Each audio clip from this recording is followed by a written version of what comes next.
Hey guys and girls, this is Alish from gainmedialab.com. Welcome to my exciting world of live audio mixing.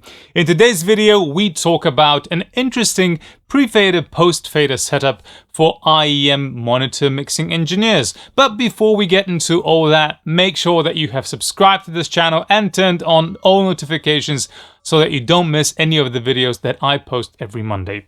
With all that said and done, let's just start the show.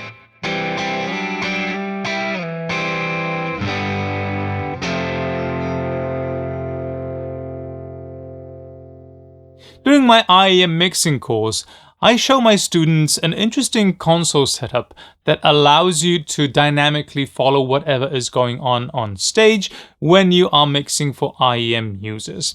And the best way to show you is basically jump into the computer, open up one of my sessions, and let you know how this is set up. So let's do that. Here's one of the shows that I am using on a regular basis. It's a scene or a show file from a Siddhartha acoustic show. And you can see that while I am on my main fader or main left-right fader channel layer, all my faders are set to 0, except for the ones that I'm not using for this particular song or this particular show. Let's take the lead vocal channel, for example. And you can see that in the sends part of this channel, I have it set up so that it is post fader for everybody in their mix, except for the lead vocalist. So his respective IEM lead mix is getting this particular channel in pre-fader mode. Everybody else's mix has this channel set to post fader. Let's take a look at the guitarist vocal. It's the same thing in his respective mix, IEM guitar. This channel is set to pre-fader and the rest of the channels are set to post-fader. And I go across the board and do the same for every channel. So you can see that this kick drum over here is set to pre-fader in the drummer's ear, but post-fader in everybody else's ear. Bass guitar is set to pre-fader and the bass guitar player's IEM mix, and post-fader and everybody else's mix. So you now get the drift of how this is set up. What this allows me to do is to take this main left-right fader channel layer and use it for dynamic mixing to sort of enhance arrangements. So if I push this lead channel, lead vocal fader up, it will get raised in all of the mixes where it is set post fader, but it will remain the same for the ones that it's set to pre-fader. So basically it will remain the same for the lead vocalist, however it will change for everybody else in the band.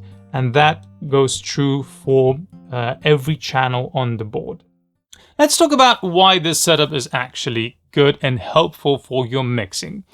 I'm using the left-right main channel fader layer to follow, let's say, a solo or an interesting moment that happens in the musical arrangement to push it into the ears of the users on stage.